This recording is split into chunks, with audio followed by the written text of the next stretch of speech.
Chilling tales for dark nights.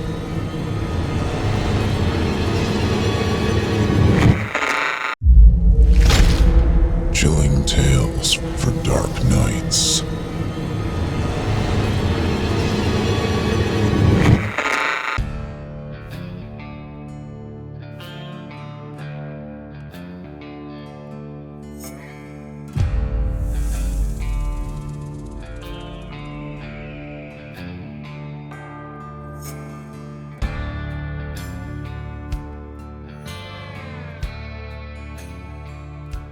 Welcome, friends.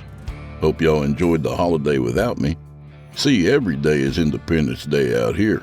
Only I'm afraid to light off fireworks because of all the gas, half of which I'm convinced is made up of Chester's farts.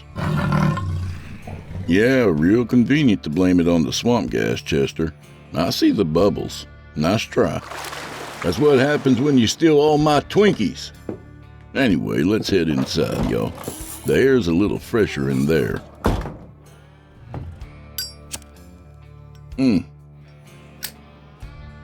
All right.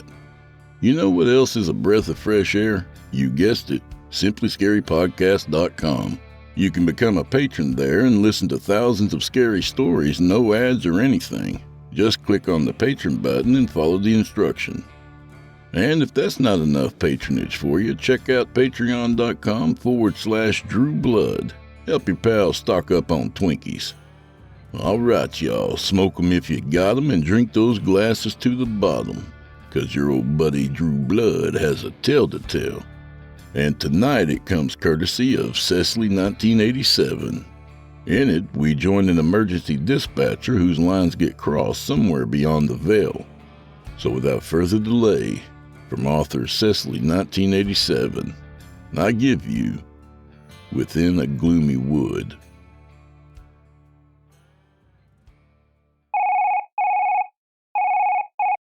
"911, what's the location of your emergency?" I'm hurt. "Where are you calling from, sir?" There was nothing on the other end of the line as I pulled up the information boxes on my computer. "Sir, how did you get hurt?" "It's black, dark, darkness everywhere. I can't see where I am. Oh God, it hurts. I can't move. Please send an ambulance." I could hear the pain and confusion in the mail caller's voice. The mixture was something I had heard often as a dispatcher. It usually occurs when a victim is in shock. "Help is on its way. What is your address so the EMTs can find you?" No address. I'm outside somewhere." He grunted in pain. "Somewhere in the woods. I see stars. I hear cicadas. I don't know. I don't remember how I got here. Oh God, it hurts." My mind raced on what to ask him next. The county I worked for had a lot of dark forest to hide you, so he wasn't really narrowing it down for a search area. So I snapped my fingers at my partner working in the dispatch office with me. I told her to ping his cell phone location off the nearest cell phone towers, and I scribbled the number down for her. Hopefully that would give us the approximate area of his location, but pinging the towers would take some time. I had to keep him talking and lucid. "Do you see any roads near you? If you do, can you make out any road signs? My guys are on the way, but they need an exact location to find you faster." This was a partial lie. I hadn't even dispatched a call to deputies or medical personnel yet, due to the lack of information I had. All I had was a man with unidentified pain lost in the woods. This wouldn't be the first time somebody got high out of their mind and wandered off into the woods, and then called the sheriff's department for help. "It's cold. It's freezing." The man's voice started up again as I watched my partner's computer screen as she pinged his cell phone. I could hear his teeth chattering, and this reinforced the theory he was high off his ass. It was 85 degrees outside at the midnight hour. I knew PCP made its user feel unnecessarily hot, but what kind of drug made you feel cold?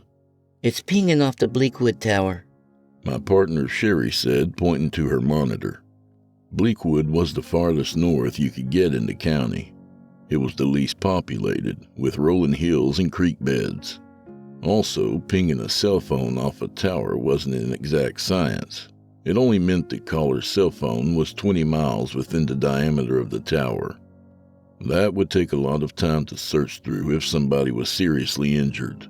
Sherry, always the G, was already queuing up on the radio and relaying the information I had entered, along with her info out loud to deputies and medical responders.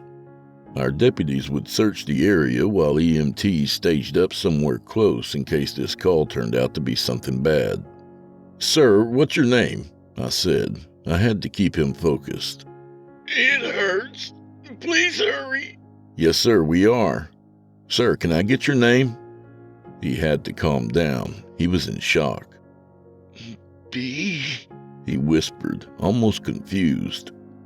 "B, like the letter?" I repeated. "No, she was my wife. I'm...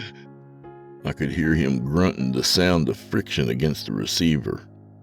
I can't remember. It hurts so bad. Where the hell are they?" I took a deep breath. This was going to be a gamble. My job as a dispatcher was to keep the caller calm and get as much information as I could before the first responders arrived. People called me all day on the worst day of their lives wanting me to save them. They didn't understand my legal and ethical constraints. I kinda had to take my own Hippocratic oath to help me navigate my job. You know the one, do no harm, even while everything was going to hell around you. I measured what I was about to say. Was what I was about to tell the desperate man going to help him or send him over the edge? "Sir, I'm going to be honest with you. Can you hear me?" Yes." "My deputies are going to have a hard time finding you if you can't give them a better location to come to.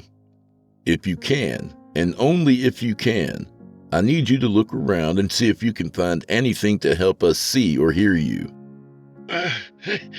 Okay. Oh, God. I can't move. My feet are pinned, I think. "Can you see what's pinning them, or what's holding them down?" Barely. I can see better now. It's I could hear more grunting and more shuffling. metal. Parts of it are warm. I smell gasoline. Advise deputies to be on the lookout for tire marks or debris showing a vehicle may have gone off the road, I relayed to my partner. After transmitting the information, Sherry nodded silently to the responses she was getting on her headset. 10-4 Unit 12, I'll let the caller know. Sherry said and turned to me. Let your guy know the deputies have their lights on and side takedowns on, lighting up the whole forest.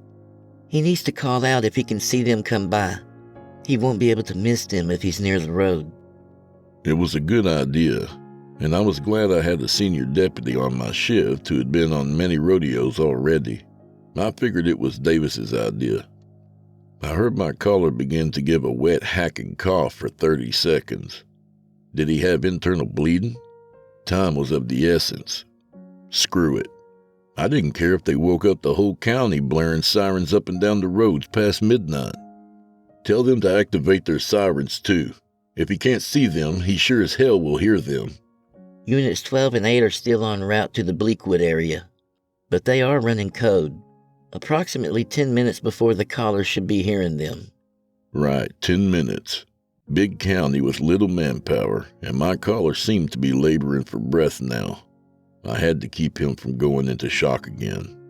"Sir, do you have a flashlight app on your phone?" App? What? Application? "Yes, can you use your phone screen to look around?" There was silence on the other end except for his heavy breathing. He seemed confused by my line of questions. I tried again. "Do you have any information on your phone that can help me figure out who you are? You may be close to your house. If I get your name and date of birth, I can look up where you live." Oh, okay. He said. But when I flipped the phone open, the screen was black. It must be cracked. It barely gives off a dull light. I don't even know how much battery is left. Damn, a flip phone. But I guess a newer phone might probably not even survive a vehicle crash if that's what this was. Can you check your pockets for a wallet or ID? Yes. I'm pinned almost to my waist. I'm hanging. I can barely get... I can feel something. I can barely get into my left pocket. There's something sticky all over me. Oh, fuck. If it hurts too bad, just stay still, sir, I said, worried the sticky substance was his own blood or gasoline. I got it. The man said through heavy breathing. My wallet. I can barely make out the picture. Oh, God. It's covered with blood. Sir, don't worry. Just be still and... The moon is full. Thank God. Just let me... I heard grunting and shuffling. Yes. It looks like it says my name is... Allens. Dante Allens. I can't see anything else due to the blood. I turned to my partner and said to her, "Caller's name is Dante Allens. See if we have anybody living in the Bleakwood area with that name." For some reason, Sherry's face went as white as a sheet of paper when she stared at me. Little did I know what that name meant at the time. Sherry was my junior on shift with only 3 years of work experience, but she had been born and raised in the area. She could locate a house from a barn door description. She also knew all the people and family drama because they were pretty much all extended cousins. Gil, Dante's place is by Hook's Cutoff and the 505 Loop. There's no way. It has to be a prank. Sherry tried to explain before being cut off by my caller. I can hear them. The sirens. I hear them. I quickly keyed up and asked, 412, what's your 20? Unit 8 to dispatch. Unit 12 and I are coming up on the southbound 505 loop. Put us in the area of Bleakwood, searching. Has there been any new information from our caller? Sir, tell me if you see any of the deputies' lights. And be sure to let me know if the sirens are getting louder or start to fade away. We are going to zero in on your location, okay? I said to Dante. I see something. I see light. You do, I said hopefully and jumped on the radio to tell both squad cars to slow up and hit the wood line with their high beams. Yes, it's red. Flicking red. It's flashing all over. Where am I even? What the fuck? Unit 12, call out on the megaphone for our caller. He says he sees your red and blues, I advised. Oh God, it's everywhere. Received, dispatch, said the gruff cop on the other end of the radio. Tell your caller to stand by and keep an ear out for us. We'll be coming up shortly. There's blood coming from the sky, screamed the caller. It's raining on me. What is that? Who's there? Excuse me, sir. What is going on now? Are you bleeding? Tell me what you see. What have you done this time, Dante? Came a female voice over the phone, surprising me. The female voice continued talking and said, Now come and see, my dear. Come and see. The line went dead. I sat in my chair, dumbfounded for a while. I called the number back only to get a disconnected line message, and the deputies were getting nervous on the radio. I couldn't blame them because I was nervous too, knowing every second could mean saving his life. I prayed he would call back. Finally, he called back after 2 agonizingly long minutes. 911, what's the location of your emergency? I'm hurt, he said again. Deputies are still in the area, Mr. Allens. Can I? Black. black. Pitch black. All the damn darkness is just watching me right out of reach. It's just inches from my face waiting for me like a lion. The familiar voice of Dante spoke with a tremble of madness in his voice. I can't see where I am. Oh, God, it hurts. I think I'm hanging upside down. I can't get up. Please send an ambulance. Yes, I understand. Help is on the way. I need to talk to the female that is with you. Can you get her to go out to the road and flag down the deputies looking for you? There was nothing but panicked breathing on the other end of the phone for a few seconds before I heard him say, A woman?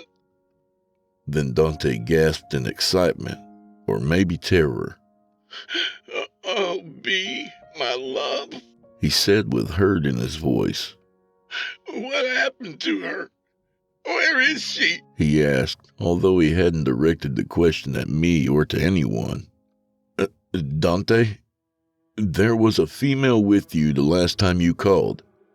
Was that a radio playing in the background, or was there somebody there with you? I spoke slowly, trying to make sure he followed. Is somebody with me? He wondered to himself. B? My beautiful wife, I'm sorry. Oh, God, I'm sorry. Dante said, becoming more and more frantic. I killed you, didn't I? Dante, I responded in absolute shock. Who did you kill? You have to slow down and speak to me. I can't help you if you don't communicate with me. I need... A terrible radio feedback noise screeched its way across my phone's headset like a howling banshee. I instinctively tore the headset off to prevent my eardrum from exploding. That's when I realized the high-pitched noise wasn't just coming from my headset, but was emitting loudly from every radio in the dispatch room. The resounding screech was blood-curdling. Sherry held her hands over her ears and looked at me through squinting eyes. She was still white as a ghost and holding her ears, with her elbows raised up high. The screech blared steady for about 10 more seconds, and Sherry was already rocking back and forth, murmuring to herself. The pain from the noise was building in my head also. What were we supposed to do? The sound was building to an awful crescendo. Oh, God! It sounds like a woman screaming, Sherry said with tears coming to her eyes. It's just like Reverend James says. It's the gnashing of teeth, Gil. I wish I could shut her up.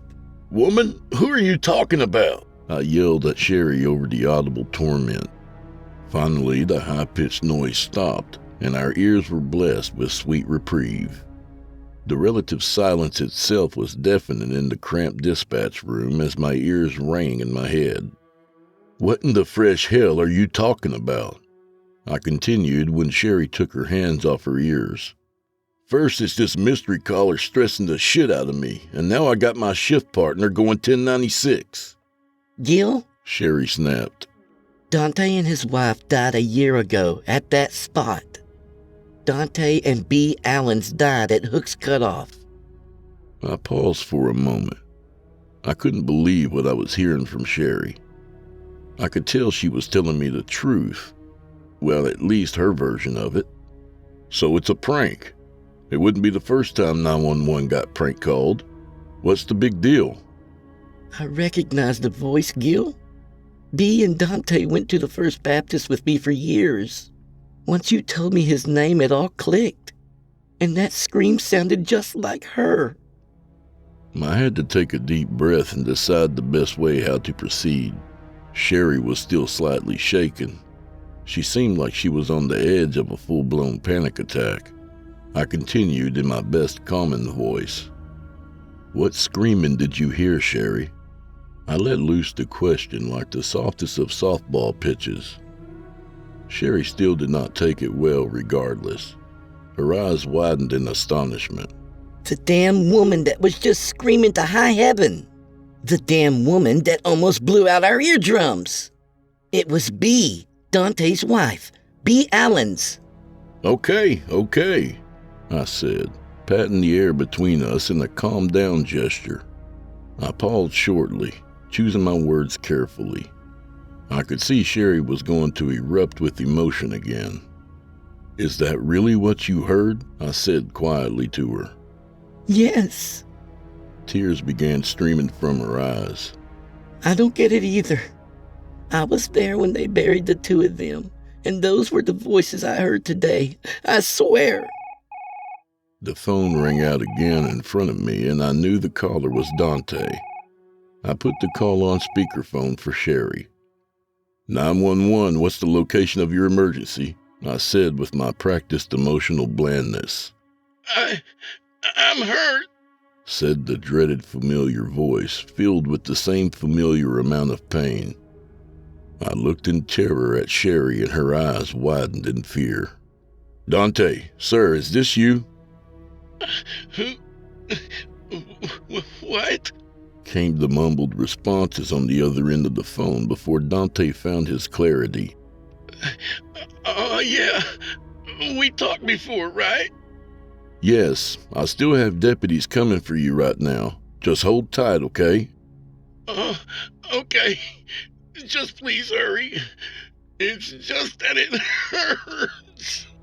Dante's voice broke into a sob. It hurts so damn much. If this was a prank, whoever was impersonating the dead man on the phone was a fantastic voice actor, because I felt my eyes begin to water slightly with sympathy towards him. I was about to give him some more words of encouragement when I heard it again, the sound of the female voice. Come and see, babe. Come and see. Cooed the intimate and honey-laced voice somewhere in the background of Dante's call. All hell broke loose as both Dante and my partner freaked out at the sound of his supposed long-dead wife beckoning to him. Sherry, who had been listening in on the conversation intently, quickly stood up and tossed her headset onto the keyboard in front of her. At the same time, I could hear Dante having his own freak out on the other end of the phone. Sherry tried to flee past me towards the exit door. I wasn't going to let her go AWOL on me. "Sherry, stop! What the hell?" I said as I caught her by her arm. She let me stop her with little resistance, as if she was ashamed of her actions. She began wiping the tears out of her eyes.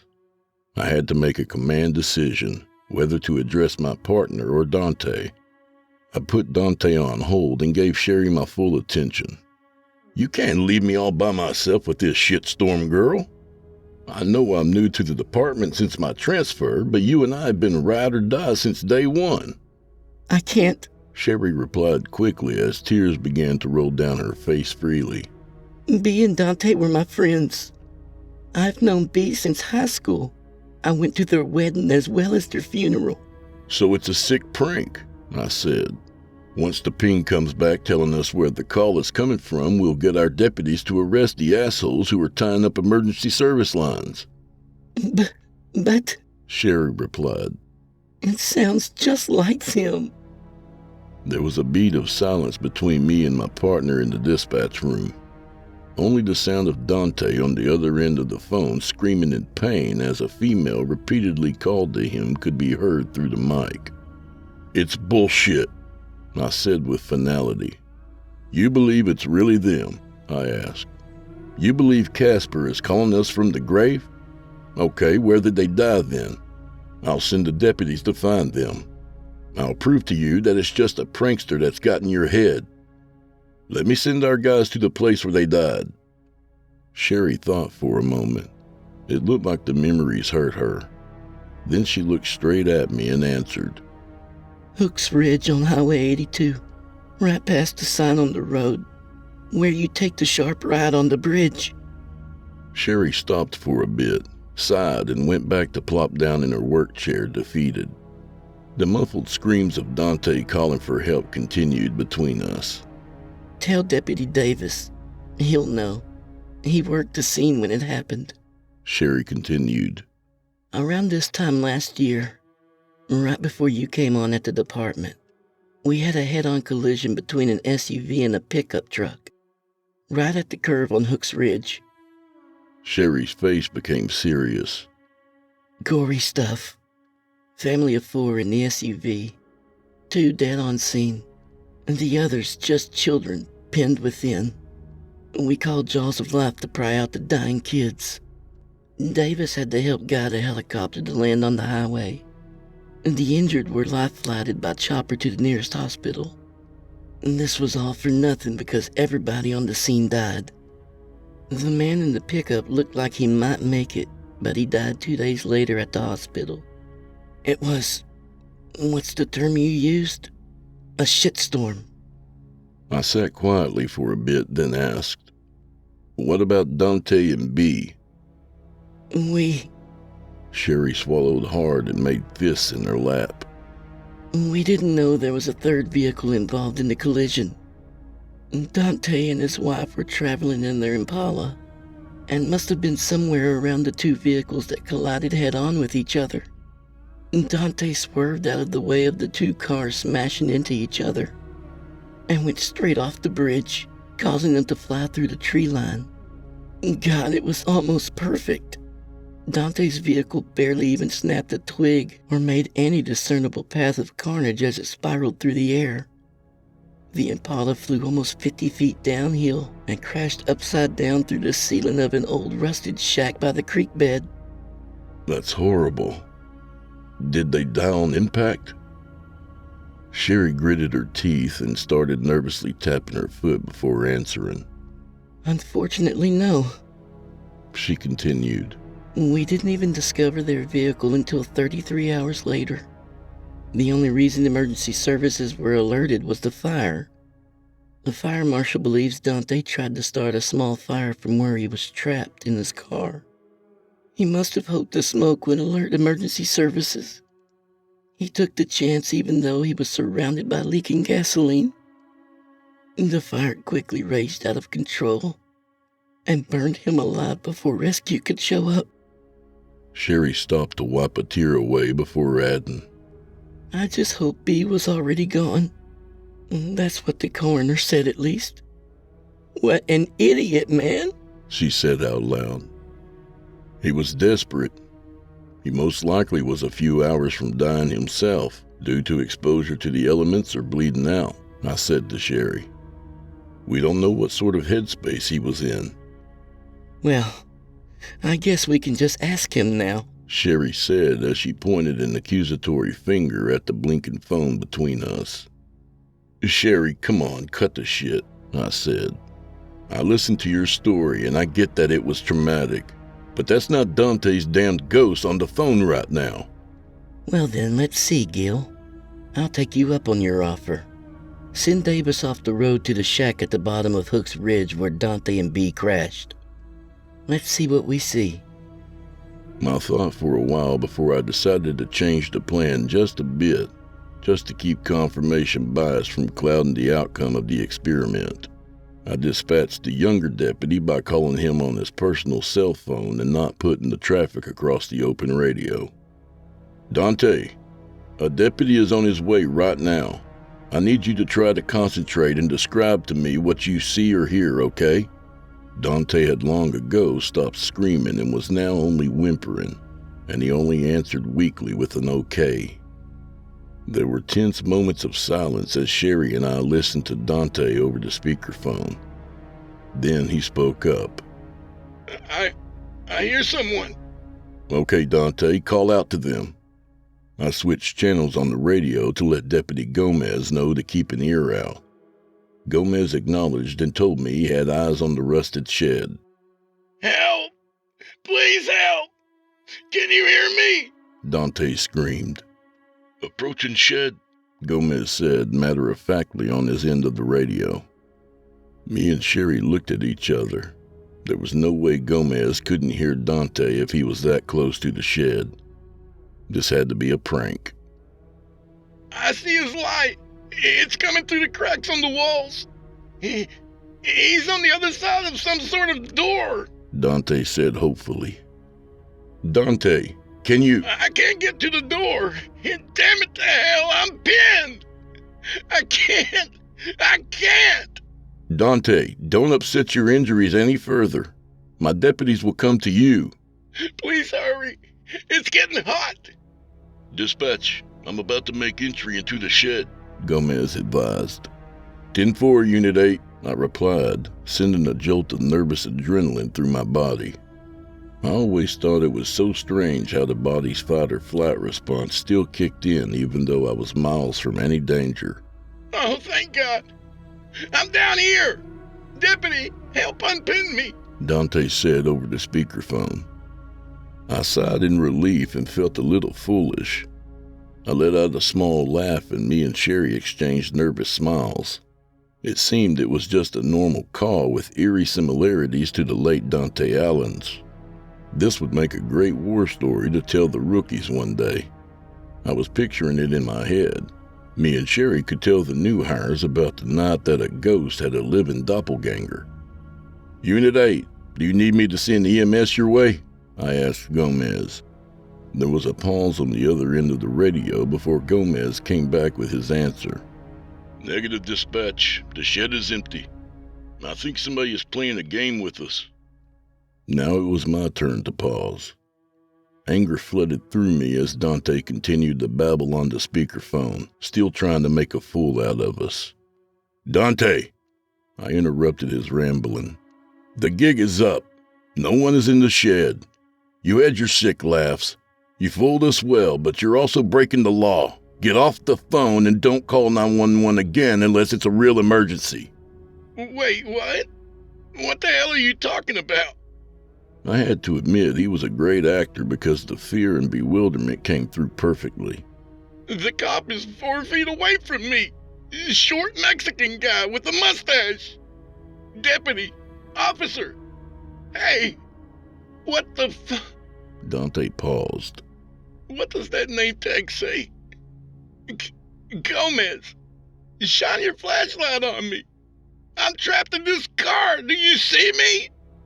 No, I wasn't going to fall for this. The caller could have a police scanner and could know Gomez was in Unit 8, or... Unit 8, the caller is describing you. Can you check the shed for cameras? It's getting hot, so hot. Please tell him to just bend over and help unwedge me. I'm upside down in this freaking seat. I can see now because of his flashlight. The driver's seat has me pinned against the steering wheel. Look! I'm upside down! 8 to dispatch, the shed is empty. If there's a hidden camera, it has to be microscopic. Gomez's radio chatter squawked in reply to me. I'm not a damn camera! This dumb pig is kneeling down right in front of me. He's looking right through me. He has a Marine Corps Eagle Globe and anchor pin right next to his SO pins on his collar. He smells like Old Spice. I can almost reach him. Unit 8. I keyed up, determined not to be fooled anymore. 8, go ahead. The shed doesn't have a roof, correct? Can you scan the trees around the opening in that ceiling for cameras? No, I'm down here on the ground. Stop messing with me. It's getting really hot. I think I smell gasoline. Please stop playing with me. Help! I realized Dante was responding to me by hearing my radio traffic come across Gomez's personal radio. I had been instinctually muting and unmuting Dante every time I talked to my deputies, so Dante couldn't predict their movement. I was sure there was a camera in there picking up audio and visuals. Hey you, officer, deputy, can you please help? Are you in charge? Your partner is ignoring me. Dante spoke with renewed vigor. Unit 8, are you still alone in the shed? I asked. Negative, dispatch. Unit 12 just made it down to my 20. Now I knew Deputy Davis had snuck down to the shed without letting his dispatchers know. I couldn't really blame him for being curious. Hell, I wanted to look around too. Wait, I know this cop, Dante said to me over the line.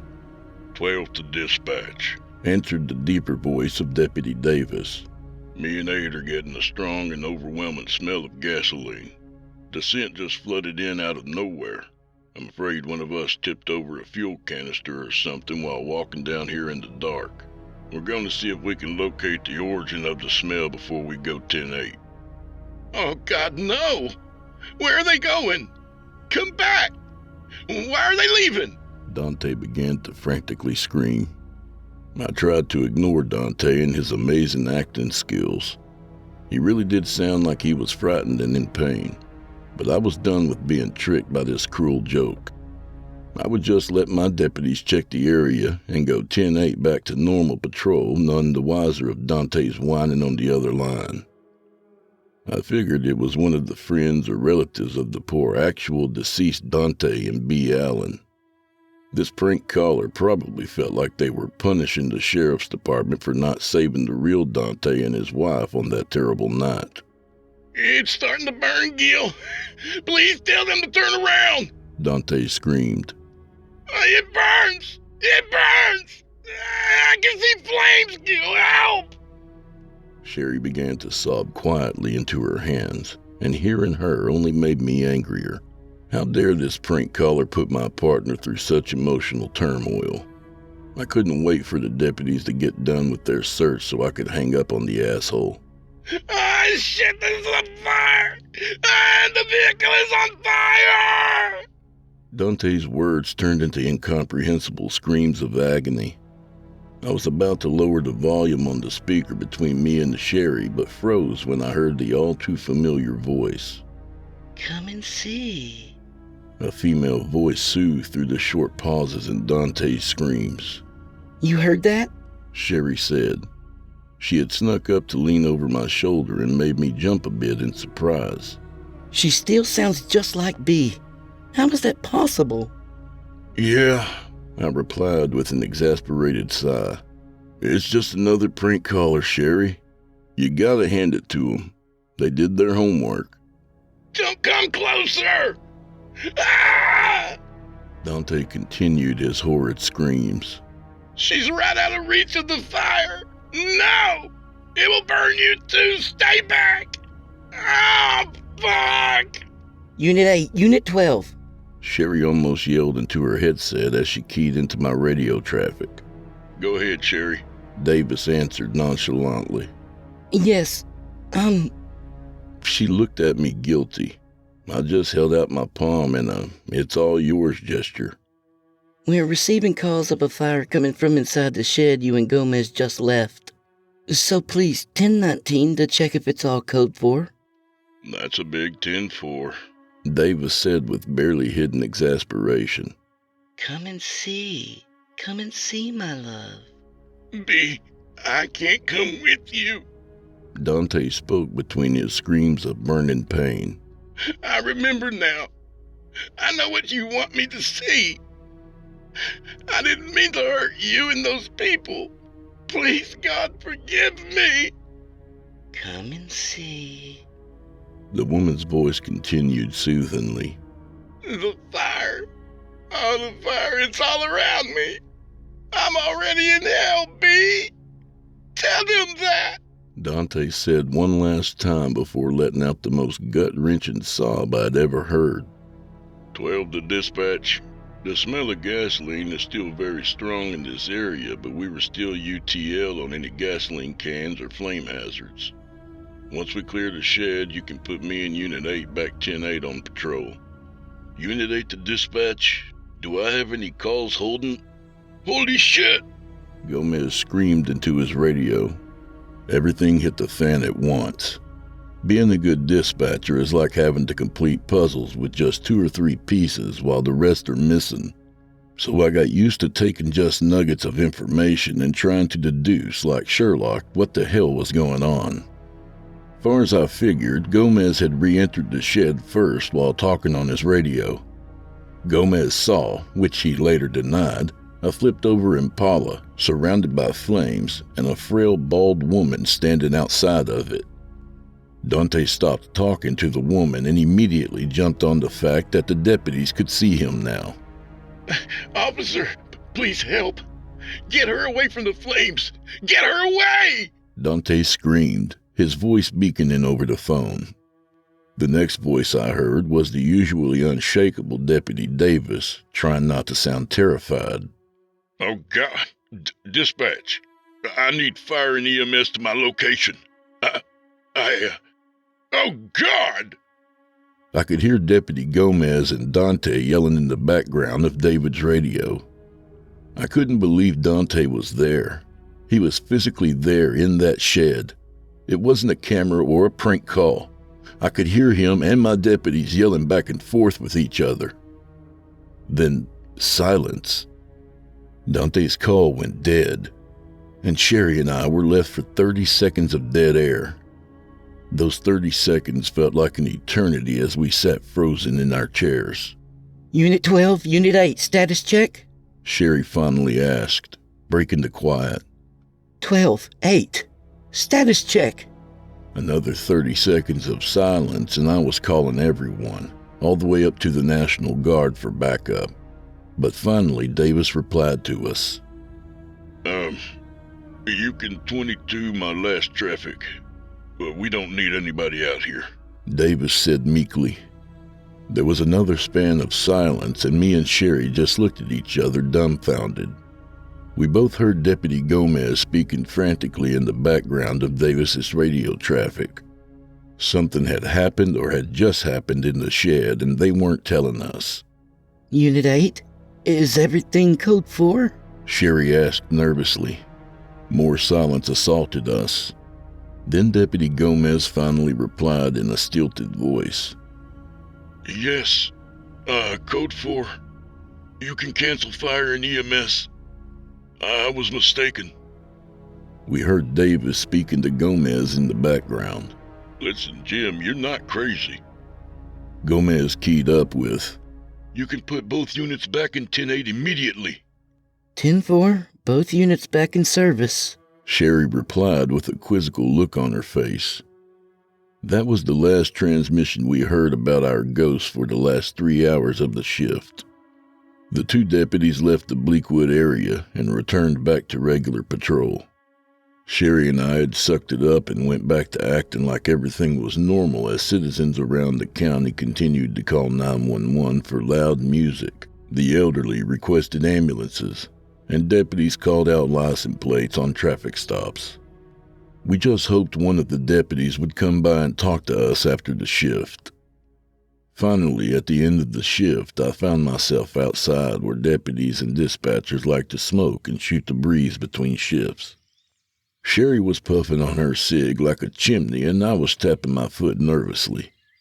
We both knew we could be waiting in vain because both deputies lived in the county and were allowed to take their patrol vehicles home after shift. The morning sun had just begun its ascent over the town square when Deputy Davis came creeping up in his patrol car. The mood coming from the old deputy was that of an undertaker driving a hearse.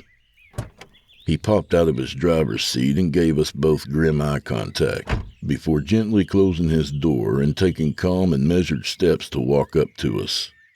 That's when I realized Davis was terrified and was trying to put up his macho cop front before he started speaking to us. When he did talk, it was in a hushed and serious tone. He recounted the events of the night from his perspective. He told us how he snuck away to follow the younger Deputy Gomez into the woods when the mysterious yet familiar calls kept coming in. Davis said when he first arrived and walked into the shed, Gomez was just alone. Nothing was out of the ordinary. It was just a rusty shack with a roof caved in. The only thing strange about it was 10 degrees colder inside and the overwhelming smell of gasoline. After they checked the area for gasoline, things really kicked off. Davis said he was right behind Gomez as Gomez re-entered the shed the second time around. But this time, the shed wasn't empty.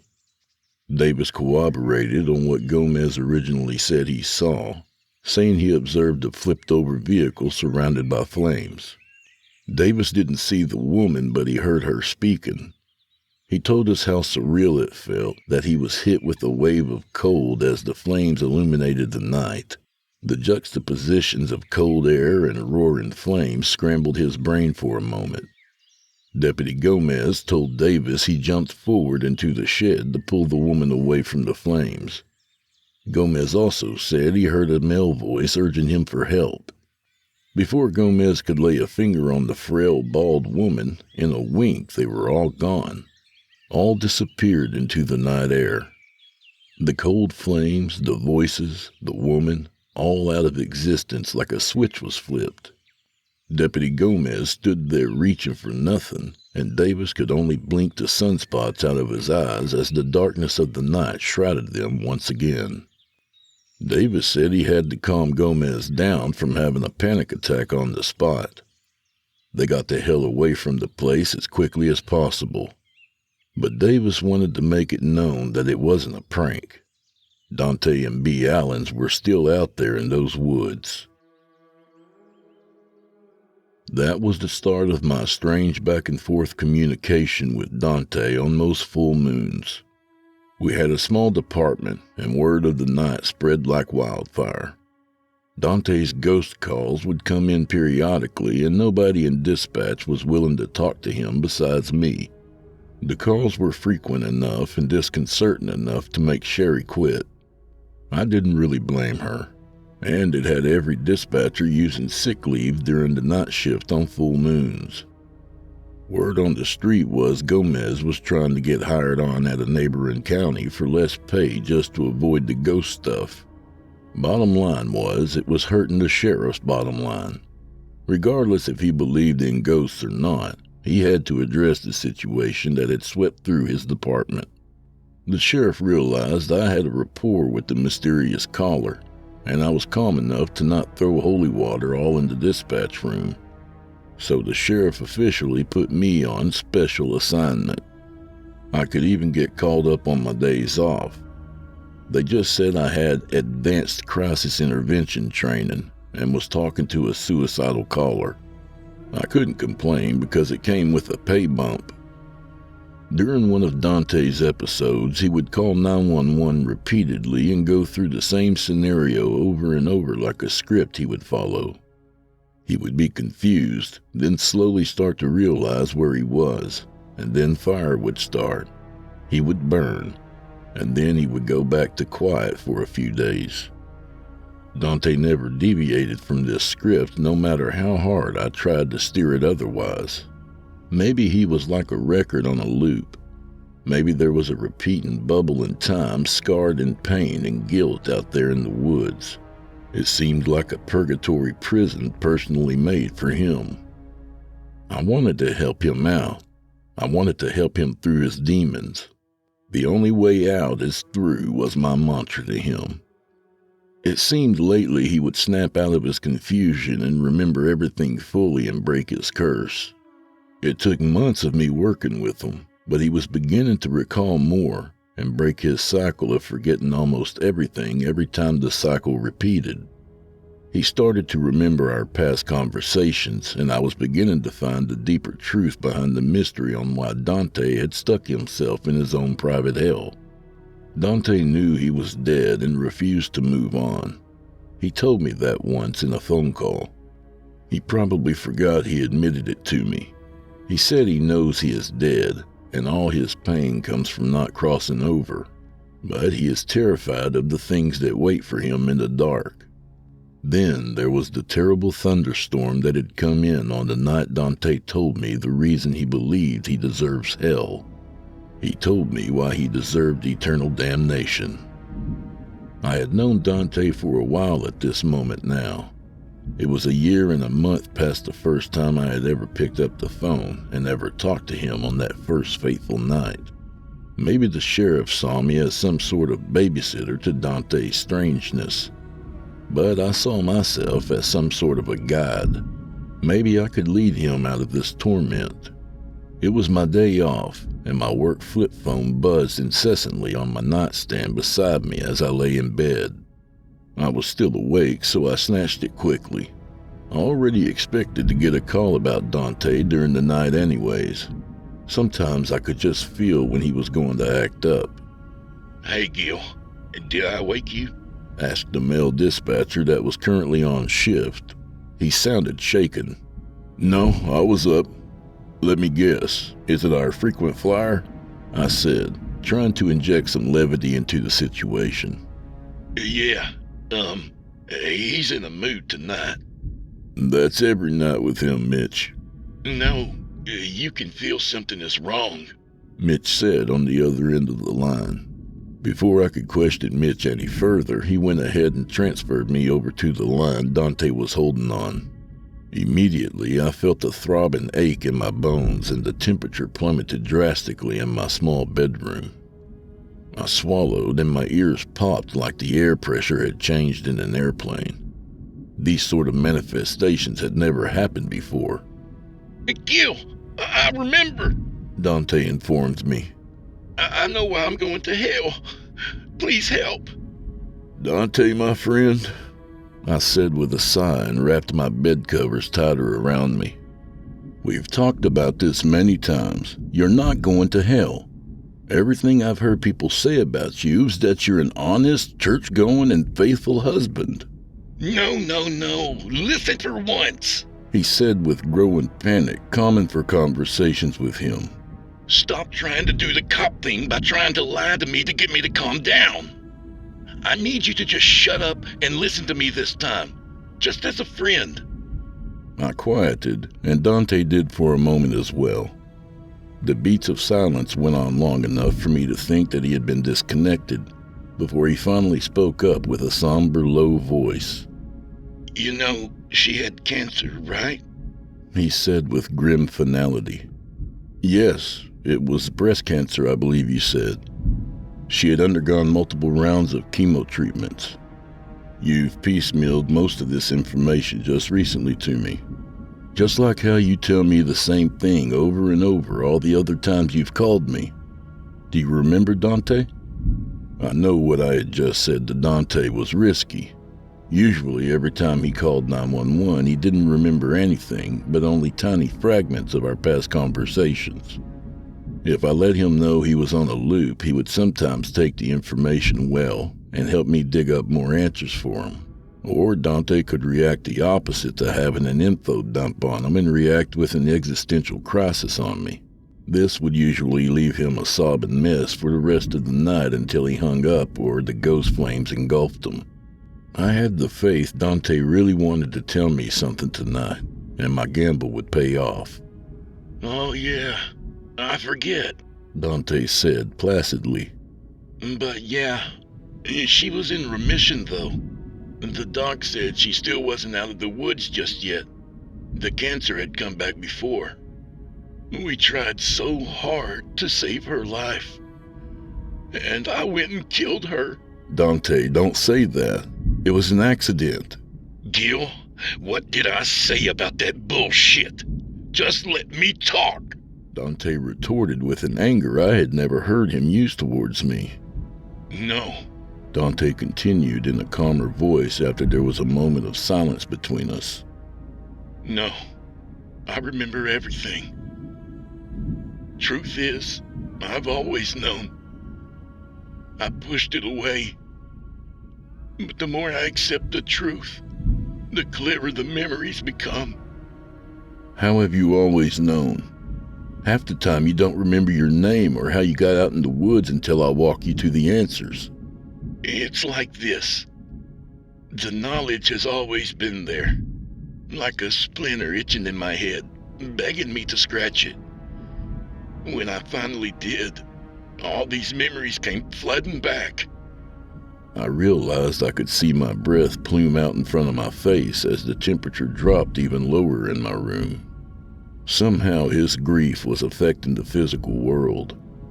I theorized the longer his spirit stayed in the purgatory state out in the woods, the stronger his pull on the real world grew. We were coming back from staying at the specialist on the day of the crash. The doc had given us good news about the cancer's remission, but he was also pragmatic about the possibility of the cancer returning. Dante reiterated.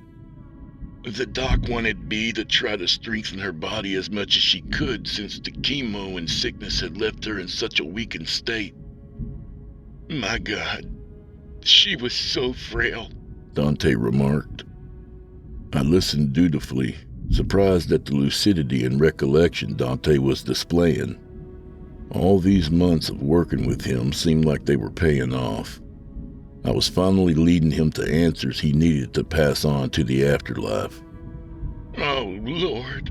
Dante lamented to himself. We were almost home when Bee decided to share the good news with me. Why didn't she just wait until we were safe at home? Why? Dante asked as his voice broke into a sob. What was it? I gently prodded. She told me she was pregnant. I thought she was on the pill or couldn't get pregnant during chemo. I don't know. It was the last thing on my mind. Dante yelled. But obviously Bee had different plans. She never told me about how she wanted to get pregnant. She was happy she was pregnant. She thought I would be happy too. Didn't you and Bee want kids? Yes, Dante said with more anger. But not if the child growing in her would kill both of them. She was barely strong enough to support herself, and she thought she was strong enough to carry a child. And what if she died when the cancer came back? She would be bringing a child into the world without a mother. Maybe, I began to interject, she wanted to give you a family to be with if she ever passed away. But oh no, she wouldn't listen, Gil. Dante interrupted. She had to have this baby. A glimmer of hope in all this death, she said. Dante fumed. So we argued. I screamed at her. I told her to terminate the child. I told her to prioritize her own survival first. She started screaming back. She said if she died, she wanted to leave a son or daughter for me while she still had time. We screamed and argued and screamed and argued. The sadness in Dante's voice rang so hollow in my ears, and tears formed in my eyes. I knew what he was going to tell me next, and my heart broke. Somehow I was distracted. I was leaning over screaming at Bee when I drove into the oncoming lane. I almost drove head-on into oncoming traffic. I swerved to the left and sent the family of four to smash head-on into the car behind me. I killed them, Gil. It was all me.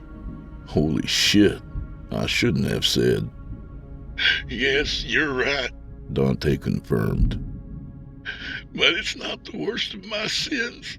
He sighed heavily into the receiver. I could hear his shaky breath as he tried to compose himself. What are the damn odds? I guess God really does hate me. How did we perfectly land through the roof of this freaking shed? How was Bee? Did she die on impact? I blurted without my normal tact.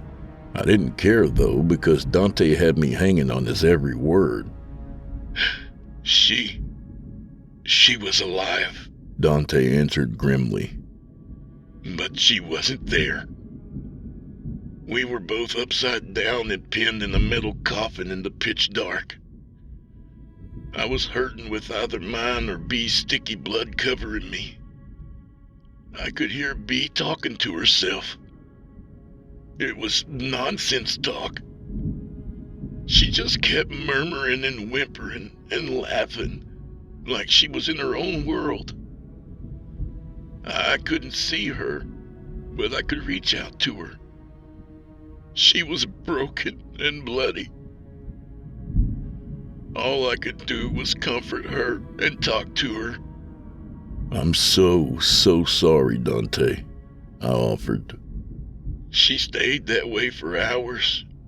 I guess her brain finally swelled in her skull and she death spasmed right next to me. She shook and struggled and finally became silent and peaceful.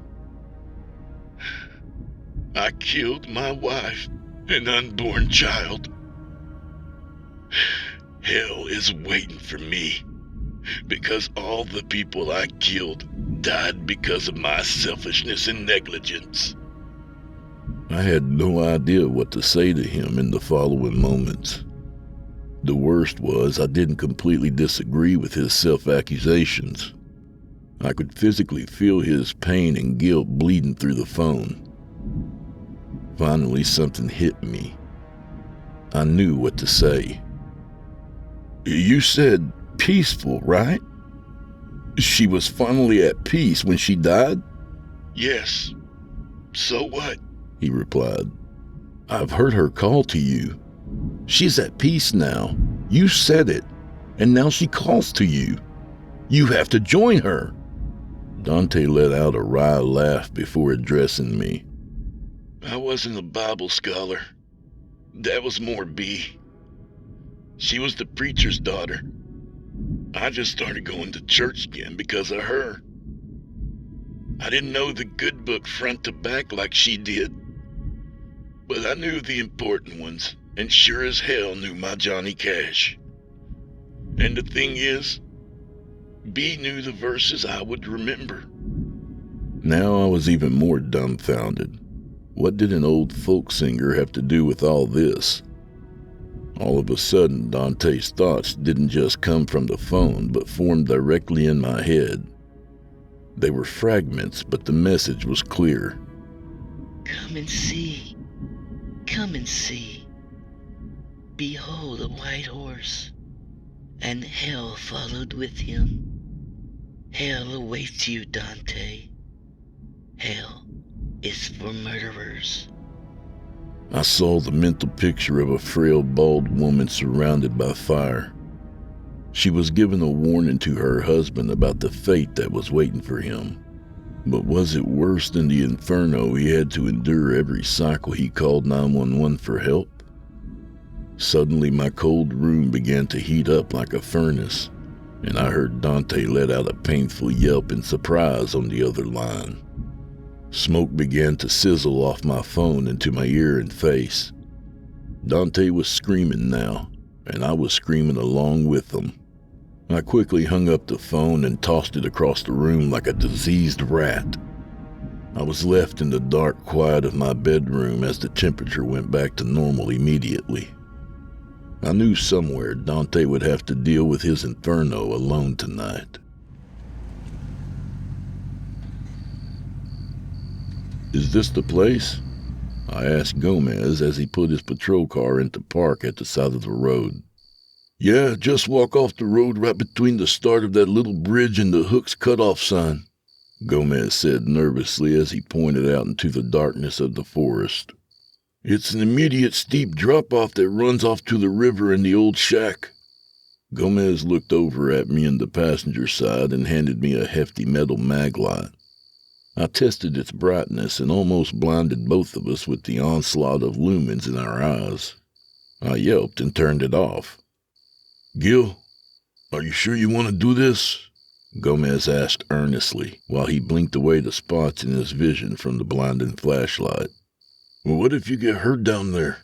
You said it yourself about how you theorized Dante gets more powerful the longer he haunts that damn shack.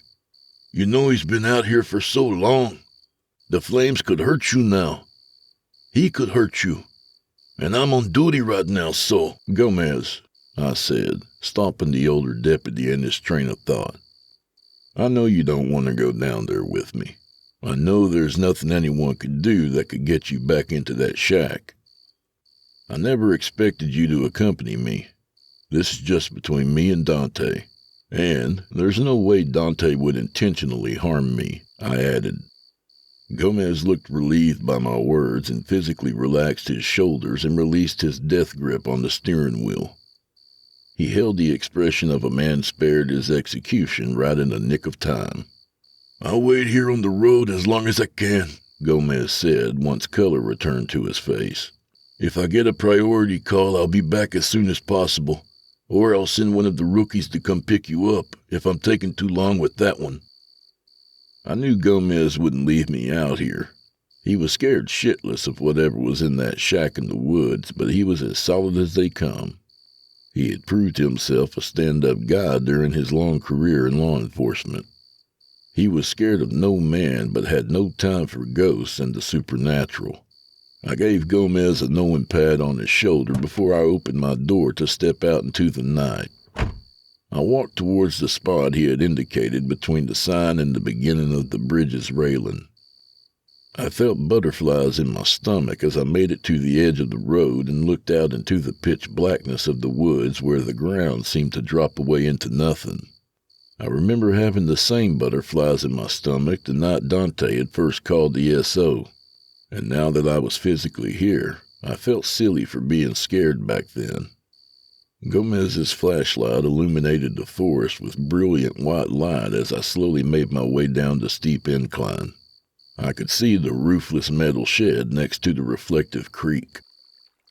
It took me longer than I would have liked to admit maneuvering my way down towards Dante's final resting place, but I was getting weaker, and I felt like one good fall would shatter me like porcelain. Once I finally made it down to the creek bed, I noticed all sound in the forest had stopped. Only the trickling water and the silver bloom of the full moon painted the still night as I approached the infamous shed. As I pushed the metal door open, I half expected to see a man shrouded in flames, screaming the screams I had heard so many times before. But I was greeted with the same silence from outside. It was just a dingy, dark shack, with the same ominous moon glaring down through the open ceiling. I went and stood in the middle of the shack and closed my eyes as if in prayer. It was past midnight. The call should be coming soon. "Dante," I said aloud, eyes still closed. "I need to speak with you." Only quiet replied to my summons as I felt for any change in my surroundings. Finally, I thought I could feel the temperature drop from a humid night to a chilly breeze across my bare skin. "Back! Get back!" I heard Dante yell, making me jump in fright. I looked down immediately to my right and saw an upside-down man reaching out of a window, trying to grab my leg. I instinctually jumped back out of reach of the grabbing hand and realized the man was trapped in the upside-down car. Both he and the smashed car had just appeared out of nowhere. "Get back! You're too close! When the fire starts, you'll be in it!" he screamed in warning to me as I backpedaled in a frenzy to collide against the opposite wall with a clang. After the moment of shock faded, I realized that the distraught man in the vehicle was Dante. My Dante.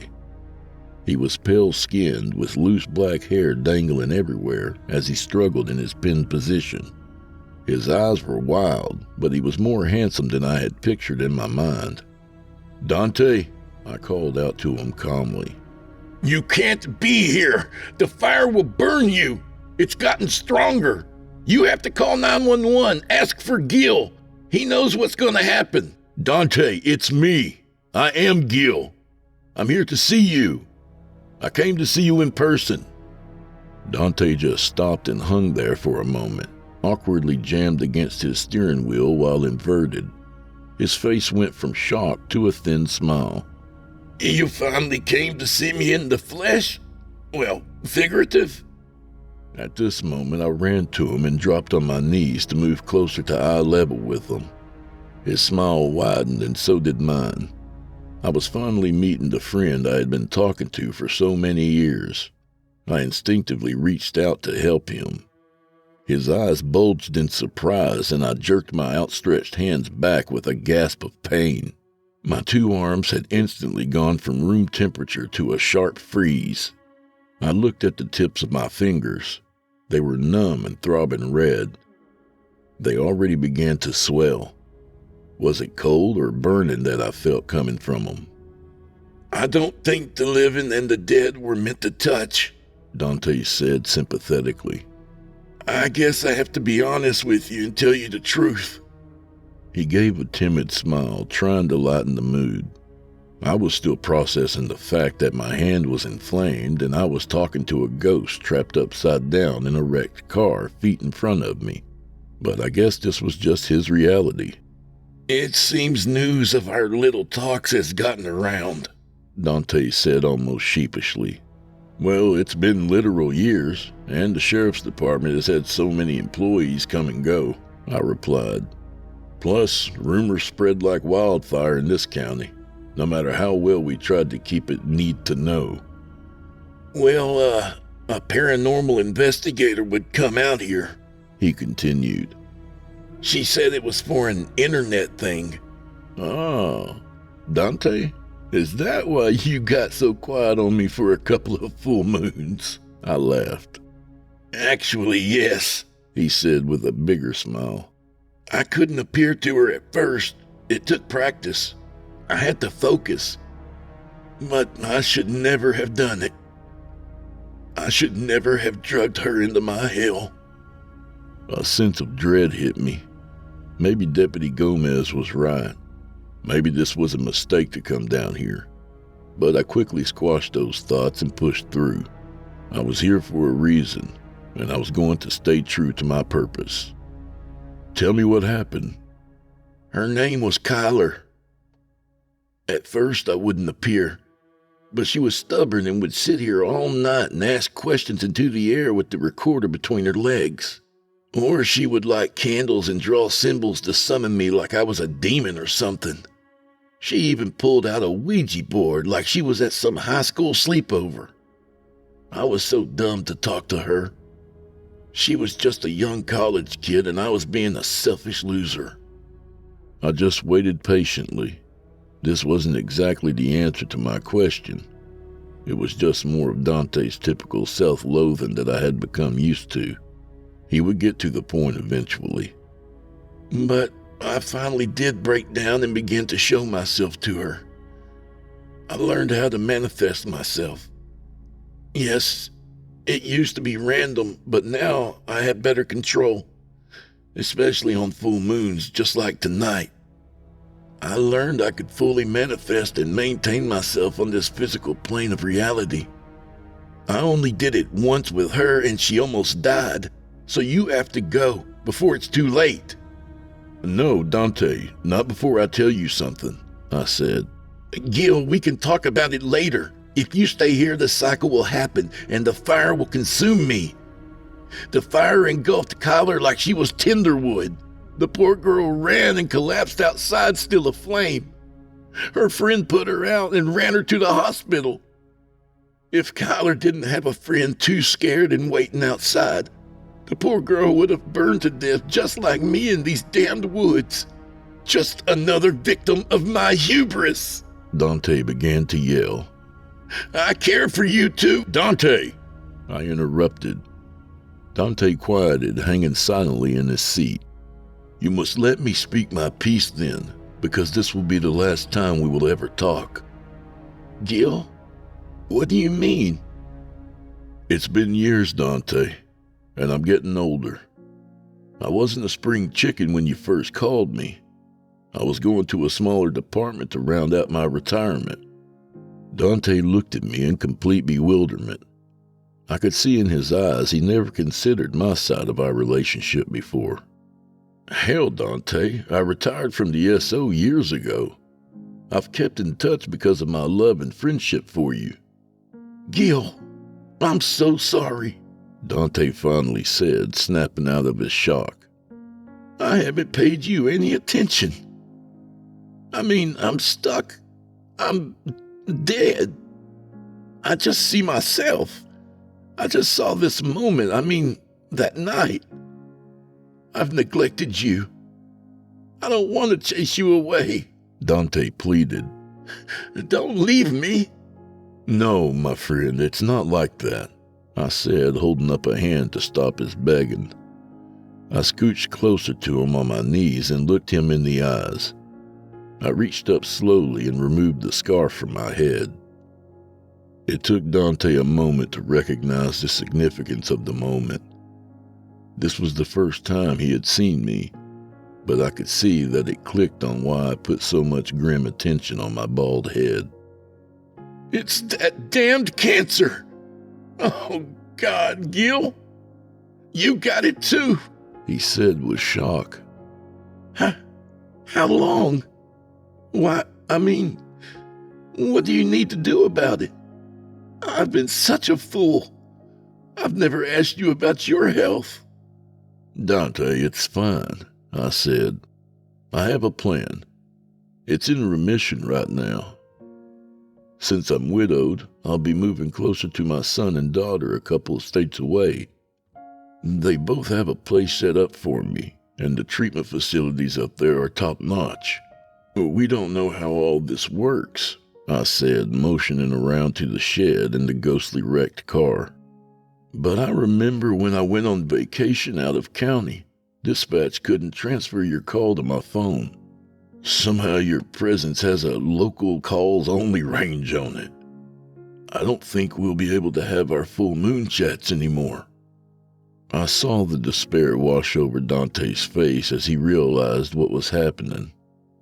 He would truly be alone in the woods again. He would be stranded by himself to face his demons by himself, alone and burning in pain and guilt over and over. I began to cry. It wasn't fair, none of it was.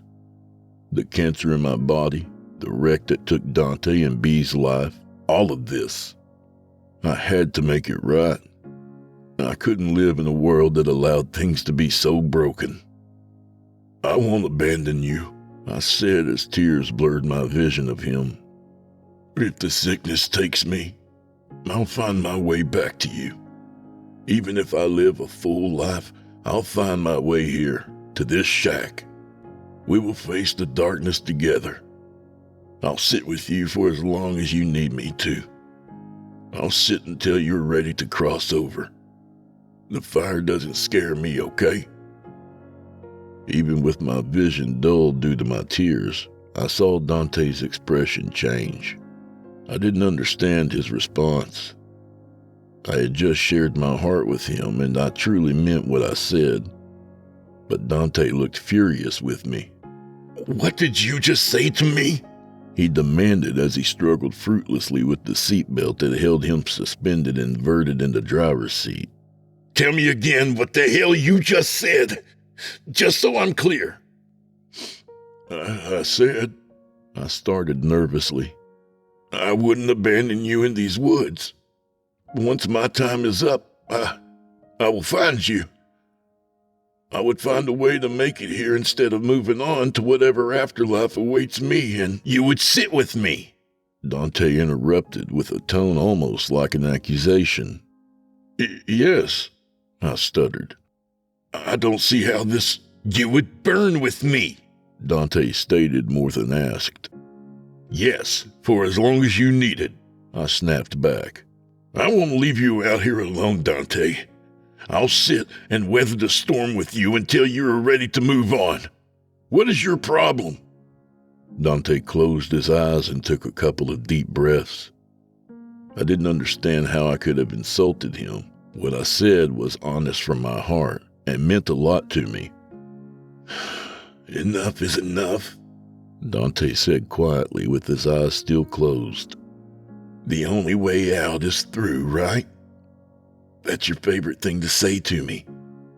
He opened his eyes and looked at me with that same slight smile. I don't know what I said to upset you, I said. Please help me understand. That's the problem, Gil. It's always been all about me, hasn't it? Dante said with a strange calmness that was new to him. You give, and I take and take. I seem to do that in a lot of my relationships. For heaven's sake, I never asked you about your health or about your family. I never stopped to realize you had a life I was interrupting, Dante said as his calm demeanor began to falter. You're even fighting the cancer that almost took my bee, and I was too selfish to notice. It's okay, Dante. Your situation is not normal. I don't fault you for being a little hyper-focused on your trauma. I mean, it killed you and a bunch of people. Yes, but nobody else should have to pay for my actions. Nobody else has to be burdened with my pain or die for my sins. I have to end this. The only way out is through. I felt a mixture of emotions wash over me. This is what I wanted for Dante for years. I just hoped he was ready and not going to be wishy-washy on me. I had to make sure he was ready. We still aren't sure where you're going after you leave these woods, I added solemnly. Yeah, he replied just as solemn. I'm like Schrodinger's cat out here in these woods. I'm both alive and dead, forgiven and punished, going to heaven and hell. No, he continued. There has been too much death brought on because of me. You must focus on your own life, Gil. As you fight your monsters, you shouldn't have to think of defending me from mine. Dante, I couldn't help it and reflexively reached out to my friend just a couple of feet away from me. The sharp burn made me pull my hand back quickly. I don't know about you, but it's getting hot in here, Dante said with a slight quiver in his voice. You need to leave the area for your safety. I can stay with you for this last night. I'll stay at a safe distance, but I'll camp out with you during this last cycle. I can at least give you that. Not necessary, my friend. I won't stay in the fire long, he told me with a worried smile and a look of barely disguising immense fear. This will be my last night, too. I'll let B take me. She can show me whether it's heaven or hell. Are you sure? It's not my story anymore, Gil. It's about the living, not the dead. I won't hold you back anymore. You have to be strong for yourself. Before I could say anything back to Dante, ghostly flames began sprouting up around him, and an intense cold sucked all the breath out of me. Out now! Dante screamed at me as his whole body erupted in horrible blistering flames. I ran back to the shed door as he screamed in pain. The scream was so much worse in person. I happened to get outside and slam the shed door behind me and not get burnt by the preternatural cold flames. After a while, I could hear that Dante had turned his scream of anguish into a controlled moan. Are you hurt? Dante asked through the pain.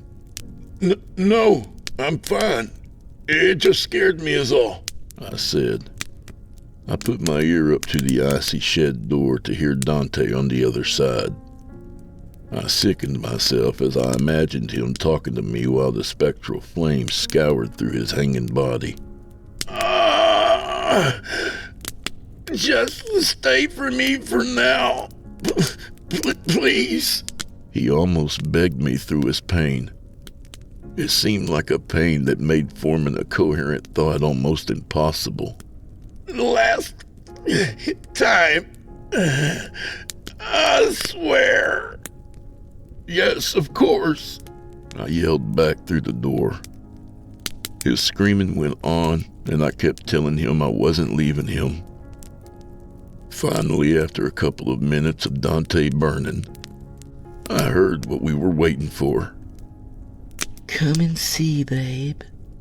Come and see, invited the melodious voice of B, his wife. Yes, Dante breathlessly yelled. Come get me, wife. I will go with you. I am ready. I'm ready for whatever the consequences of my actions are. Tears rolled down my eyes as I realized the saga was coming to an end. I still dared not open the shed door because the strange cold was causing frost to freeze around its cracks. I knew something momentous had taken place in the shed. I believe B had taken Dante up on his offer to take him to the afterlife. Gil? Dante's voice came, more gentle. Yes. What's happening? I'm standing, and there's a light at the end of a tunnel sort of deal. Are you serious? I laughed. Yes, but it's not funny. B's at the end with something. But every time I step forward, it gets hotter. It gets hot like hell. Or a cleansing fire, I said. You can't stay here forever, Dante. Yeah, he sighed. The only way out is through, right? I'll accept hell if it's deemed necessary. Then quieter. Please, God, forgive me. And with that, Dante went quiet. I rubbed the tears out of my eyes and the temperature around me began to return to normal. I trekked my way back out to the road and Gomez wasn't there. I called him and he told me to wait while I sent a rookie to come get me. So I just stood in the dark and looked up at the moon and thought of my friend. But then one more message came through from the other side. Come and see, B said in her familiar sing-song voice. It's beautiful, Gil. Dante's voice spoke up. She's holding my baby daughter.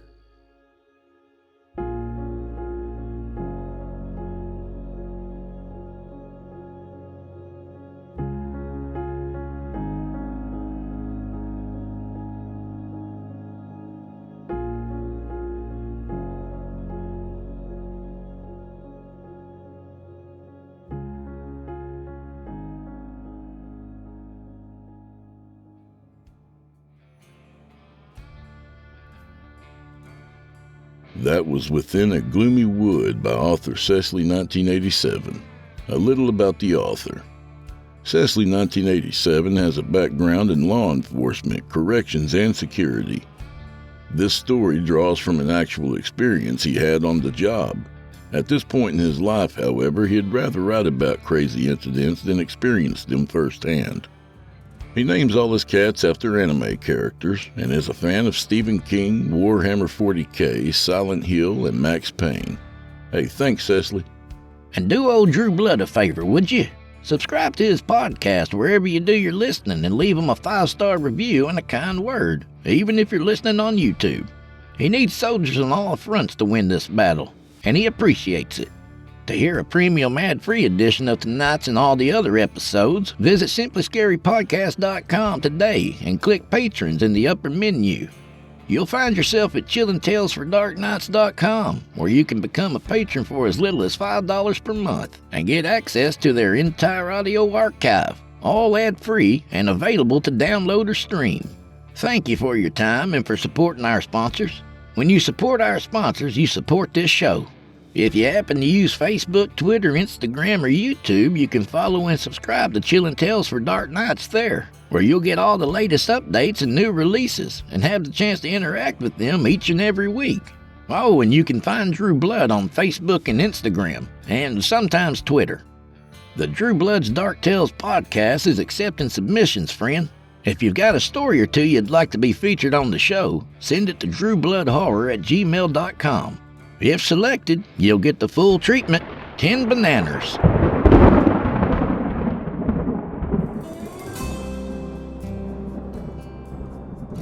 Well, I'm afraid this is where we part ways, friend, at least till next week. So grab a drink for the road, and don't let Chester out there blame his farts on your skunky Rolling Rock. May the wind be at your back, and may the road rise up to meet you. May the saddest day of your future be no worse than the happiest day of your past. And at the risk of sounding sentimental, go fuck yourself. Good night, y'all.